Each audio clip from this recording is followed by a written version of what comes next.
Let me show you what happens when we don't close our gates. When we don't barricade our borders, we must barricade our malls and public squares instead. This is now Victoria, with anti-terrorism bollards being put up in Federation Square and in Bourke Street Mall to stop us being run down by radicals in our own streets. Barricades in our own streets. How did politicians manage to make Melbourne landmarks now look like something close to what I've seen in parts of Kabul or Baghdad, also to stop jihadists in cars? Let's be perfectly blunt about those bollards. You know, we could really call them something different to remind us of exactly why we need them. We could call them immigration monuments or refugee bollards. You see, we wouldn't need them if our politicians had not run an immigration program that brought in lots of badly assimilated young men who subscribed to a dangerously resentful faith. Even if a single bomb went off in this country, even if 1,000 bombs went off in this country, all that it will prove is that the Muslims are angry. We wouldn't need those bollards if our refugee program hadn't imported the jihadists behind Australia's past 4 terrorist attacks. Refugees, every one of them, including the refugee who last week in Melbourne staged an attack that led the Victorian government to quickly call in the concreters. Now, if those bollards had been put up, I don't know, at our airport instead to stop people coming in, there might have been some sense to them. You think, Japan last year took in just 28 refugees. 28. The number of terrorist attacks in Japan in the past decade? 0. Australia, though, well, we take in not 28 refugees a year, but 17,000. Plus 12,000 more just from Iraq and Syria.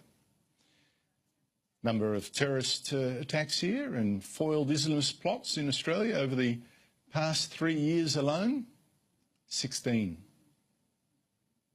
So, because our politicians left open the gates, we now get these great concrete blocks, these stones of stupidity in our streets to stop us from being run over deliberately. And I do mean stupidity, because it's a farce. Here are politicians pretending to be doing something to save us. But really, they put up barriers at, say, Federation Square or the Sydney Opera House. So what? A jihadist will just go and run you down at the school crossing instead, or outside a railway station. It's a con.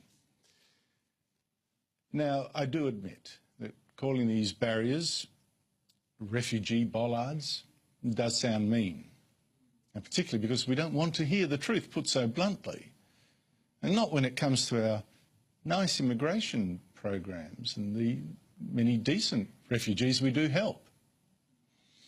And yet, isn't it time for some straight talking? Because, listen, I'll tell you how bad it is now.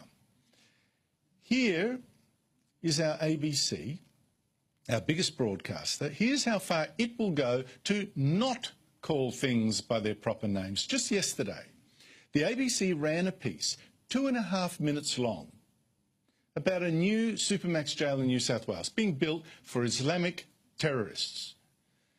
But it somehow, in that 2.5 minutes, never once mentioned the words Islam or Islamic or Muslim. It's expanding one of the country's most notorious jails to isolate convicted and suspected terrorists. So, which terrorists are we actually talking about here? Well, the ABC showed only one identifiable criminal, backpacker killer Ivan Milat, and he isn't even Muslim. And this ABC report named only one terrorist group by name, and that was an Irish one, not Muslim at all.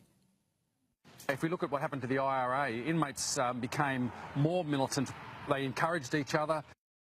Honestly, you know, is it any wonder when our cultural elite are so desperate not to call an Islamic spade a Muslim shovel that we have the Grand Mufti of Australia himself, our top Muslim figure, feeling perfectly free to tell jihad jokes at a dinner held by the Islamic Council of Victoria to mark the end of Ramadan just gone. Here's his interpreter translating from the Mufti's Arabic, since the Mufti refuses to speak English. He did make a joke at the expense of all of us, and he asked you all to make jihad. And your jihad is to stop eating for a few minutes while he gives his talk and stuff. Oh, then the Mufti said, you know, and you know what won't happen. You know what, like what, explode? You won't explode if you... I nearly died laughing. In fact, I laughed so hard when I heard that joke that I nearly ran into one of those stones of stupidity, those refugee bollards outside Federation Square. That sure wiped a smile from my face. Maybe we do all need to speak more frankly.